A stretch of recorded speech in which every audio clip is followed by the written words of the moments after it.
Assalamualaikum warahmatullahi wabarakatuh. Pembahasan soal SBMPTN pertemuan ke-9. Nah, kalian sudah tadi menjawab soal-soal sebanyak 10 soal. Nah, sekarang kita akan lihat pembahasannya. Soal pertama, what is the author's attitude toward the topic? Ya, apa sikap dari autor pengarang terhadap topik ini? Pembahasannya, sikap penulis atau the writer dalam teks ini dapat dilihat dari paragraf 1 dan 2. Yang paragraf 1, it is critical for proper body and brain function. Kemudian juga bisa dilihat dari paragraf 2, the people can handle mild amounts of dehydration. Maka jawaban yang tepat itu atau opsinya yang tepat adalah B, prihatin, concern. Ya. Sedangkan yang A, optimistik, yang C, acuh tak acuh, D, tertarik, dan toleransi.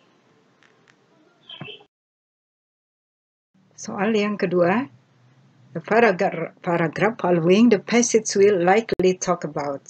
Jadi paragraf berikut dari passage ini ya, kemungkinan akan lebih banyak bicara tentang apa. Nah, di sini di dalam paragraf yang sudah ini kalian baca tadi ya, dia kebanyakan tentang perlunya air ya untuk tubuh manusia. Maka yang paling tepat untuk teks berikutnya adalah lebih banyak tentang gejala dehidrasi. Maka opsi yang tepat adalah yang D. More symptoms of dehydration, ya, lebih banyak tentang gejala-gejala dehidrasi.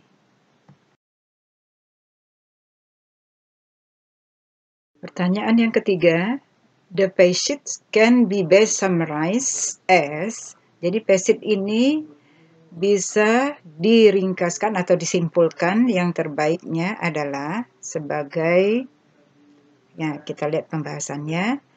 Nah, ringkasan yang paling tepat diambil dari paragraf 1, yaitu bahwa pentingnya air dalam kehidupan manusia.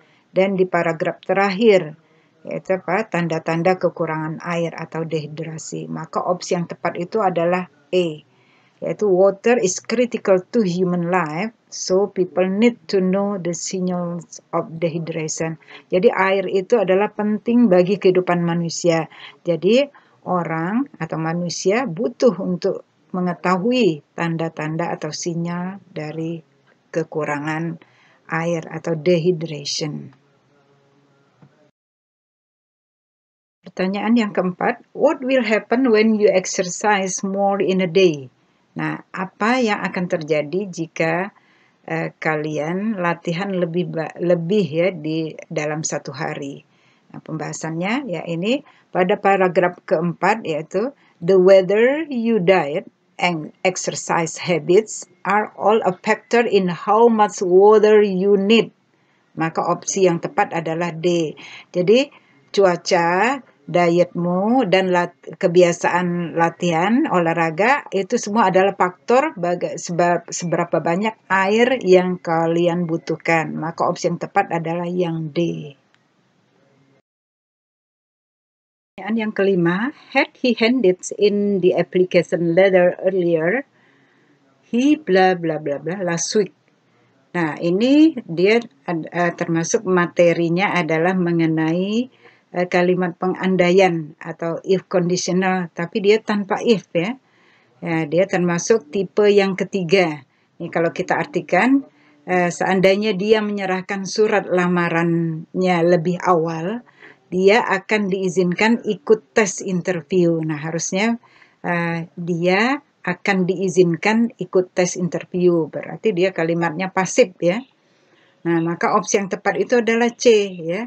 Karena apa? Di sini kalau tipe ketiga itu polanya adalah subjek, had, yaitu dalam if clause-nya ya. Subjek, had, kemudian kata kerja ketiga dan objek. Di dalam main clause-nya itu akan menjadi subjek, would, have, ya, kata kerja ketiga. Nah, karena ini dia kalimat pasif ya, maka ada tambahan been. Jadi subject would have been kata kerja ketiga. Opsi yang tepat itu adalah yang C, ya. Jadi would have been allowed to join interview test, ya. Maka opsinya adalah C jawabannya. Pertanyaan yang keenam, ya. Can you send a letter for me? I'm a hurry, don't worry. I will have Tina bla bla bla it for you. Jadi bisakah kau mengirimkan surat ini untuk saya, ya? Saya buru-buru, jangan khawatir. Saya akan menyuruh Tina titik-titik ya untukmu. Nah, jadi di sini ini materinya adalah mengenai causative have dalam bentuk aktif. Jadi causative have itu adalah kata kerja yang menyebabkan orang lain itu melakukan kerja ya, atau selain orang bisa benda. Nah, ini kalau diartikan have itu adalah menyuruh. Polanya adalah atau rumusnya subject have. Nah, kalau dia objeknya orang aktif, maka verbnya yang pertama atau kata kerja pertama. Opsi yang tepat itu adalah A, ya. Dari kelima opsi ini yang tepat itu adalah yang A, PEX, ya, kata kerja pertama. Pertanyaan yang ketujuh, as I found out that not all the workshop participants knew about today's schedule, I got my secretary blah blah blah blah it right away. Nah, karena saya menemukan tidak begitu banyak peserta workshop ya yang mengetahui tentang schedule atau jadwal hari ini. Nah, saya menyuruh sekretaris saya titik-titik right away, ya. Nah, jadi di sini sama dengan soal nomor 6 tadi, materinya adalah mengenai causative. Kalau nomor 6 tadi adalah causative have, yang ini nomor 7 adalah causative get. Nah, bedanya apa?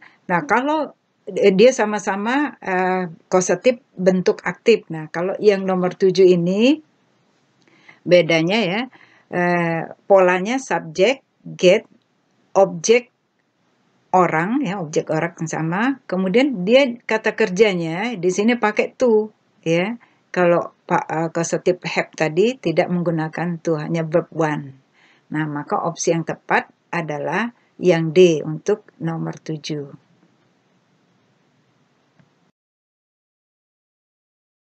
Nah, untuk pertanyaan nomor 8, ini kalian disuruh menyusun paragraf, ya, atau kalimat menjadi sebuah paragraf, ya. Nah, untuk penyusunannya itu yang tepat adalah dia dimulai dari nomor 3, yang artinya ya, bumi ini surrounded, dikelilingi oleh selimut udara yang tebal, ya, a thick blanket of air. Kemudian dilanjut dengan nomor 1 atau nomor pertama, ya. This is its atmosphere. Nah, ini yang dinamakan atmosfernya, ya. Kemudian dilanjut, urutan yang kedua adalah Earth's atmosphere is made of. Jadi atmosfer bumi ini terbentuk dari 20 jenis gas, ya. Nah, dilanjut lagi, setelah itu adalah nomor 5. The two main ones are oxygen and nitrogen. Jadi ini tadi dua gas tadi yang utama itu adalah oksigen dan nitrogen. Dan yang keempat, nah ini tadi jenis gasnya tadi, ya, ini bisa mengandung, ya, water, vapor, uap air, dan juga bisa juga mengandung partikel-partikel debu. Maka jawaban yang tepat itu adalah yang E, 3, urutannya 3, 1, 2, 5, dan 4. Pertanyaan yang ke-9, they would study at Oklahoma University. This sentence means that they blah blah blah blah at Oklahoma University. Nah, pembahasannya, kalimat di atas ini menggunakan kalimat pengandaian tipe kedua, yang rumusnya adalah subject would plus verb one. Nah, kenyataan dari kalimat tersebut tentu saja berlainan dengan kalimat yang bersangkutan atau ini bentuknya ya. Nah, tense-nya atau berlawanan, bertentangan ya dengan kenyataannya. Jadi kalau diartikan kalimat itu, mereka akan belajar di Universitas Oklahoma. Nah, ini kenyataannya berarti kebalikannya. Mereka tidak belajar di Oklahoma University. Nah, karena dia sini tipe kedua, ya, maka untuk fact-nya atau kenyataannya itu dia dalam bentuk tenses present ya, present. Maka di sini dari 5 opsi ini yang tepat itu adalah yang C. Don't study. Pertanyaan yang ke-10 atau yang terakhir ya. Vina had just finished her big dinner when Jody came in bringing her favorite durian. Nah, we may conclude that, nah ini dapat kita simpulkan bahwa nah materi pertanyaan di atas ini adalah past perfect tense ya, yang menunjukkan suatu peristiwa yang telah selesai dilakukan sebelum peristiwa lain terjadi. Jadi past perfect ini biasanya diikuti dengan kejadian lain ya, disertai dengan kejadian lain. Nah, polanya adalah yang kejadian pertama subject had, polanya adalah verb 3, kemudian diikuti dengan conjunction when, terus subject plus verb 2. Nah, di sini subject plus verb 2 ini berarti dia simple past. Jadi kalau diartikan Vina sudah selesai makan malam, maka kemungkinan dia tidak akan makan durian. Maka opsi yang tepat itu adalah yang C, ya.